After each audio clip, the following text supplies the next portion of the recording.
మొన్నటి వరకు అతడి బలం, ప్రత్యర్థి బలహీనతే ఆయన ఆయుధం. కానీ ఇప్పుడు సీన్ మారింది. తన బలం మీద నమ్మకం సన్నగిలుతోంది. ప్రజల్లోకి తీసుకువెళ్లేంతగా ప్రత్యర్థికి బలహీనతలు లేవు. వార్ వన్ సైడ్ అన్నట్లుగా ఉన్న గెలుపు అవకాశాలు మారిపోతున్నాయి. ఎక్కడో భయం మొదలై ఎన్నికల రేసులో వెనుకబడిపోతున్నారన్న కలవరం కనిపిస్తోంది. అమెరికా అధ్యక్ష ఎన్నికల రేసులోకి కమలా హ్యారిస్ రావడంతో రిపబ్లికన్ పార్టీ అభ్యర్థి ట్రంప్లో వణుకు స్టార్ట్ అయింది. ఏం చేసైనా గెలవాలనే తపనతో ఏకంగా కమలా హ్యారిస్ను వ్యక్తిగతంగా టార్గెట్ చేయడం మొదలుపెట్టారు ట్రంప్. పర్సనల్ అటాకింగ్ చేయడానికి ఓటమి భయమే కారణమా? అసలు ట్రంప్ ఫ్రస్ట్రేషన్కు కారణాలేంటి?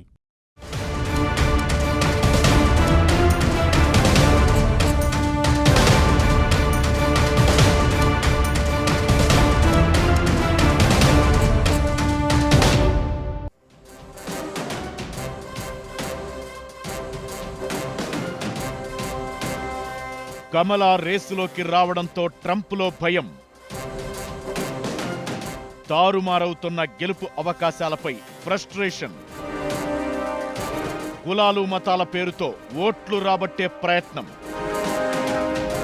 అతనిలో అప్పటిలా ధీమా కనిపించడం లేదు. తానే గెలుస్తానన్న మాట చెప్పడం లేదు. ప్రత్యర్థిపై మాత్రం ఒంటి కాలిపై లేస్తున్నారు. గెలిచా, మళ్లీ అధ్యక్షుణ్ణయ్యా, ఇక తిరుగులేదనుకున్న అమెరికా మాజీ అధ్యక్షుడు, రిపబ్లికన్ పార్టీ ప్రెసిడెంట్ అభ్యర్థి డొనాల్డ్ ట్రంప్లో కలవరం మొదలైంది. బైడెన్ తప్పుకుని కమలా హారిస్ పేరును ప్రకటించగానే తన గెలుపు మరింత ఈజీ అంటూ చెప్పుకొచ్చారు ట్రంప్. 2-3 రోజుల్లోనే ఆ దూకుడు తగ్గింది. కమలా హారిస్ క్యాండిడేచర్కు డెమోక్రాట్ల మద్దతు, గెలుపోటములపై సర్వేలిస్తున్న రిపోర్టులతో ట్రంప్లో వణుకు కనిపిస్తోంది. వార్ వన్ సైడ్ అన్నట్లుగా 78% గెలుపు అవకాశాలతో ఉన్న ట్రంప్కు మారిన పొలిటికల్ సినారియోతో సీన్ సితారవుతోంది. దీంతో ఏం చేయాలో తెలియక ఏ అంశం ఎజెండాగా ఎన్నికల రేసును మార్చాలో ఎత్తులు వేస్తున్నారు.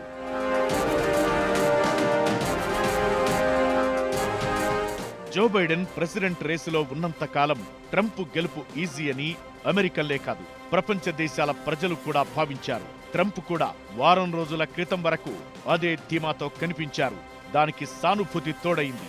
ప్రచారంలో ట్రంప్పై కాల్పులతో ఆయనకు ప్రజాదరణ మరింత పెరిగింది. తన మీద దాడి జరిగిన వెంటనే ట్రంప్ వ్యవహరించిన తీరు కూడా అందరినీ ఆకట్టుకుంది. కాల్పులతో ఒక్కసారిగా టెన్షన్ పడ్డ ట్రంప్ వెంటనే తేరుకుని పిడికిలి బిగించి ఫైట్ ఫైట్ అంటూ స్లోగన్స్ ఇచ్చి అమెరికన్లను ఆకట్టుకోగలిగారు. సోషల్ మీడియాలో ఆయనే ట్రెండింగ్ లో ఉంటూ వచ్చారు. ఆ తరువాతే యుఎస్ రాజకీయాల్లో అసలు స్టోరీ మొదలైంది. జో బైడెన్ ప్రెసిడెంట్ రేసు నుంచి తప్పుకుని కమలా హారిస్ పేరును ప్రకటించారు. అప్పుడు కూడా ట్రంప్లో ధీమా తగ్గలేదు. ఆ తరువాత రోజులు గడిచిన కొద్దీ ట్రంప్ డీలా పడుతున్నారు.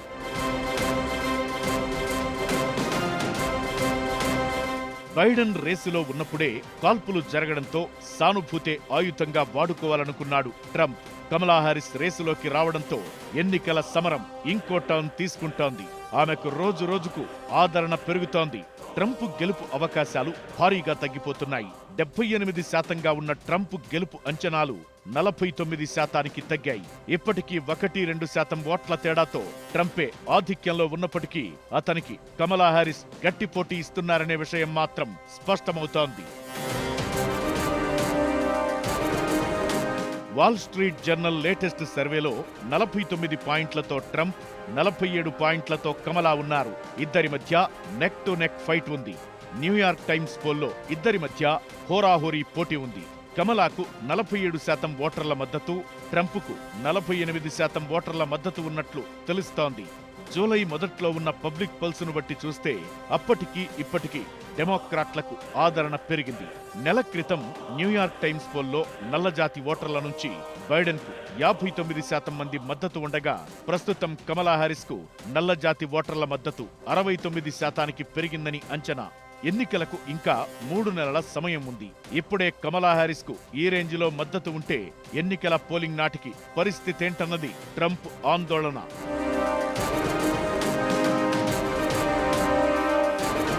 అందుకే కమలా హారిస్ పై పర్సనల్ అటాకింగ్ మొదలుపెట్టారు ట్రంప్. అమెరికాను పాలించే అర్హత కమలాకు లేదని, ఆమె యూదులకు వ్యతిరేకమని క్యాంపెయిన్ చేస్తున్నారు. అంతేకాదు, కమలాకు పిల్లలు లేరని కామెంట్ చేశారు రిపబ్లికన్ పార్టీ వైస్ ప్రెసిడెంట్ అభ్యర్థి జెడి వాన్స్. ఇది కాస్త బూమరాంగ్ అయింది. ఇక కులాలు మతాల చిచ్చుతో ఓట్లు రాబట్టే ప్రయత్నం స్టార్ట్ చేశారు. సామాజిక వర్గాల వారీగా ఓటర్లలో చీలిక తెచ్చేందుకు కుట్రలు చేస్తున్నారు. క్రిస్టియన్ మీటింగ్లో ట్రంప్ చేసిన కామెంట్స్ చర్చనీయాంశంగా మారాయి. క్రైస్తవ సోదరులారా, ఇప్పుడు ఓటేయకుంటే ఇకపై వేయాల్సిన అవసరం లేదు. ఓ క్రిస్టియన్గా మిమ్మల్ని ప్రేమిస్తున్నాను, మీరు బయటకొచ్చి ఓటు వేయాలంటూ అభ్యర్థించారు. ఇలా ట్రంప్ వ్యవహార శైలిలో, ప్రచార తీరులో మార్పు వచ్చేసింది. దీనంతటికీ ఎన్నికల ప్రీపోల్ సర్వేలేనని, కమలా హారిస్ తనకు గట్టి పోటీదారని భావించే ఇలా బిహేవ్ చేస్తున్నారని అంటున్నారు political experts. We must win this election. ఇదే ఇప్పుడు కమలా హారిస్ నినాదం. గెలవగలిగే శక్తి, గెలిపించగలిగే శక్తి కూడా ఆమెనన్నది డెమోక్రటిక్ పార్టీ నమ్మకం. అభ్యర్థిత్వంతోనే చరిత్ర సృష్టించిన కమలా హారిసే గెలిస్తే కూడా సంచలనమే. భారతీయ మూలాలున్న వ్యక్తి అగ్రరాజ్యాన్ని ఏలడం ఖాయమేనా? అధ్యక్షురాలిగా ఎన్నికై ఆమె వైట్ హౌస్లో అడుగుపెట్టడం ఖాయమా? అయితే విజయానికి కమలా హారిస్ ఎంత దూరంలో ఉన్నారు? ఆమెకు కలిసి వచ్చే అంశాలేంటి?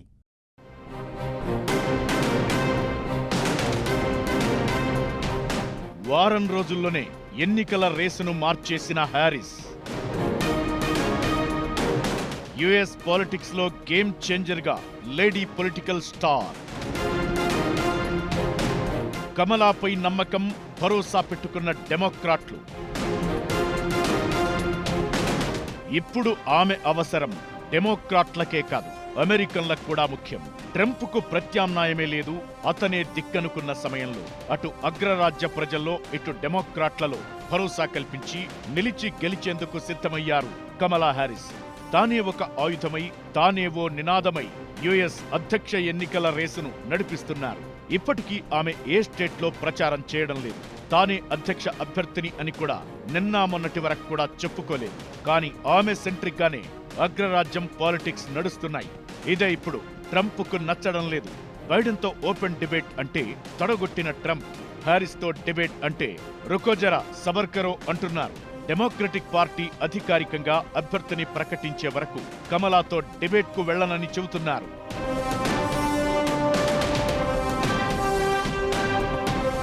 అగ్రరాజ్యం పాలిటిక్స్ లో లేడీ పొలిటికల్ సూపర్ స్టార్ గా ఉన్న కమలా హారిస్ కు బ్యాడ్ నేమ్ ఏం లేదు. ట్రంప్ తో పోలిస్తే ఆమె కాంట్రవర్సీ క్యాండిడేట్ కూడా కాదు.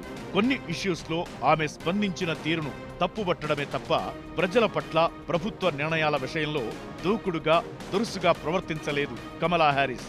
వైస్ ప్రెసిడెంట్ గా జో బైడెన్ కు అండాదండగా ఉండి కరోనా లాంటి మహమ్మారిని ఎదుర్కోవడంలో ఆమెది కీలక పాత్ర. అయితే మీడియాలో కమలా హారిస్ కు పెద్దగా ఎక్స్పోజర్ లేదు. అదే ఆమెకు మైనస్ తప్ప పెద్దగా వ్యతిరేక అంశాలేం లేవు. ఇప్పుడు అధ్యక్ష రేసులోకి వచ్చాక కమలా హారిస్ ట్రెండ్ సెట్టర్ గా, talk of the American politics గా మారిపోయారు. ట్రంప్ కంటే కూడా కమలా హారిస్ మెరుగైనటువంటి అభ్యర్థిగా కనపడుతున్నారు. దానికి ప్రధానమైనటువంటి కారణం ట్రంప్ వివాదాస్పదమైనటువంటి వ్యక్తిగా ఉండటం, దుందుడుకు స్వభావం కలిగినటువంటి వ్యక్తిగా ఉండటం, లైంగిక ఆరోపణలు ఎదుర్కొంటున్నటువంటి వ్యక్తిగా ఉండటంతో లాటిన్ అమెరికన్ మూలాలు ఉన్నటువంటి యువ ఓటర్లలో కూడా కమలా హారిస్కి పెద్ద ఎత్తున మద్దతు దొరుకుతుంది.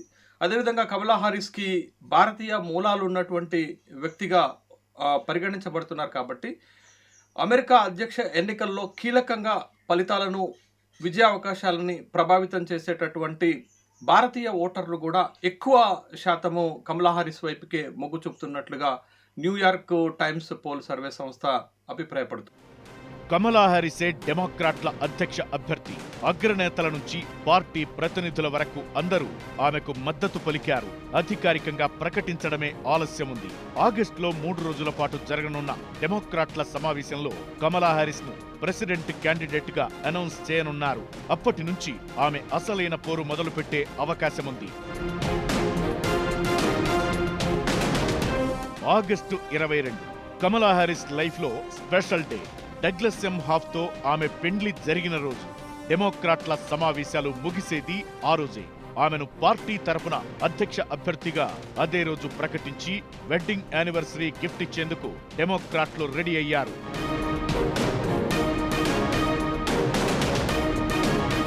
బైడెన్ రేసులో ఉంటే ట్రంప్ను తిట్టడం, బైడెన్ వయసును ట్రంప్ టార్గెట్ చేయడం జరిగింది.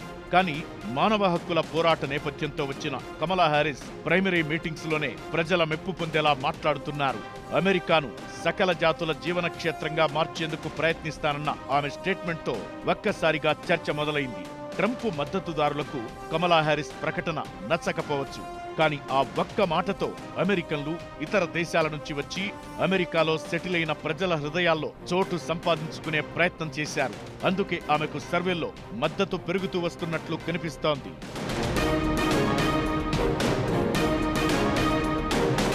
రాజకీయాలు ఎప్పుడూ ఒక్క తీరుగా ఉండవని, మారుతూ ఉంటాయని వింటుంటాం. అది అమెరికా పాలిటిక్స్ లో స్పష్టంగా కనిపిస్తోంది. బైడెన్ రేసులో ఉన్నప్పుడు సంక్షోభంలో ఉన్న డెమోక్రాట్ల భవిష్యత్ను గెలుపు దిశగా నడిపిస్తున్నారు హ్యారిస్. ట్రంప్ను ఓడించి ఆమె అధ్యక్షురాలైతే వేరే లెవెల్ ఉండబోతోంది. డెమోక్రటిక్ పార్టీలో తిరుగులేని నాయకురాలిగా భారత మూలాలున్న వ్యక్తి అగ్రరాజ్యాన్ని ఏలుతున్న రికార్డును ఆమె సొంతం చేసుకోనున్నారు.